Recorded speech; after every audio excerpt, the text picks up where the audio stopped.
বাংলাদেশের যত বাঙালি রয়েছে সবগুলা হচ্ছে রাজাকার।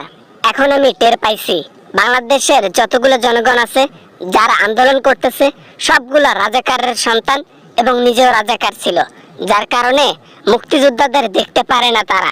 আমরা রাজাকার ছিলাম না, আমরা রাজাকার না, আমাদের ছেলেরা রাজাকার না। আপনি নিজেই রাজাকার, আপনার বাবা রাজাকার, আপনার 14 গোষ্ঠী রাজাকার, হাসিনা আপনার 15 গোষ্ঠী রাজাকার। আপনি কাকে রাজাকার বলেন? দেশের জনগণকে? এটা বলার হক আপনারা নাই। না হলে মুক্তিযোদ্ধা যারা রক্ত দিয়ে আমাদেরকে দেশ বাঁচাইছে, আমাদেরকে বাঁচাইছে, আমাদেরকে জন্ম নেওয়ার সুযোগ করে দিছে, দেশের জন্য জীবন দিছে, দেশের জন্য রক্ত দিছে, তার বিরুদ্ধে এত আন্দোলন, তাদেরকে এত দেখতে না পাওয়া, এটাই কি মুক্তিযোদ্ধার প্রতি ভালোবাসা দেশের মানুষের? মুক্তিযোদ্ধাদের সবাই ভালোবাসে, কিন্তু প্রকৃত মুক্তিযোদ্ধাদের এখানে যারা ডুপ্লিকেট রয়েছে, বাংলাদেশের মধ্যে অধিকাংশ লোকই মুক্তিযোদ্ধা নন, অথচ মুক্তিযোদ্ধার ভাতা তুলে তুলে খাচ্ছেন। এই টাকাটা ব্যয় হচ্ছে বাংলাদেশের। এই টাকাটা ঘাটতি পূরণ কে করতেছে?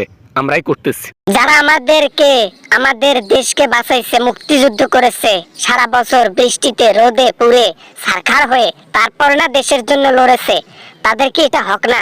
তাদের কি নাতিপুতি এবং ছেলেদের হক না একটা কোঠা থাকা, তাদের চাকরি করার জন্য? এটা সেই পর্যন্ত হক রয়েছে যারা মুক্তিযোদ্ধা, তাদের জন্য এই হকটা রয়েছে, কিন্তু তাদের ছেলে, তাদের নাতিপুতির হক কখনোই না। যারা যোগ্য ব্যক্তি তাদের চাকরি করার হক রয়েছে।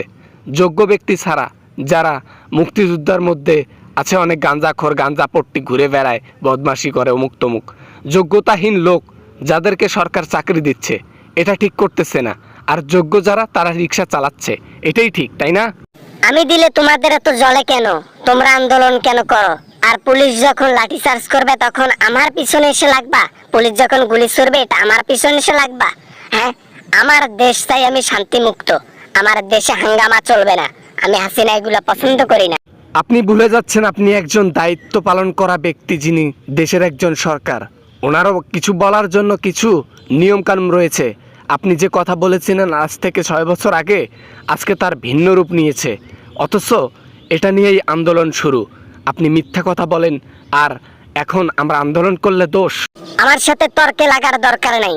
যারা আন্দোলন করবে তাদেরকে ব্রাশ ফায়ার করা হবে, এমন একটা নিয়ম বের করতেছি আন্দোলন করার সাথে সাথে যেন হাড় হাড্ডি ভেঙে ফেলে প্রশাসনের লোক।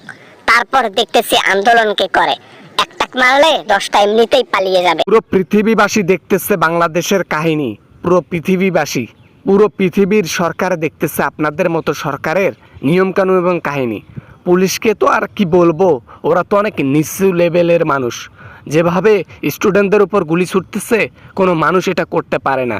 যারা হুকুম দেয় তাদের আসলে মা একটা, বাবা অন্তপক্ষে 10টা রয়েছে, যার কারণে এরকম হুকুম দেয়। ঠিক আছে, আল্লাহ আর বিচার করবেন, আর আন্দোলন চলবে যতদিন না কোটা নিষিদ্ধ হয়, ইনশাল্লাহ।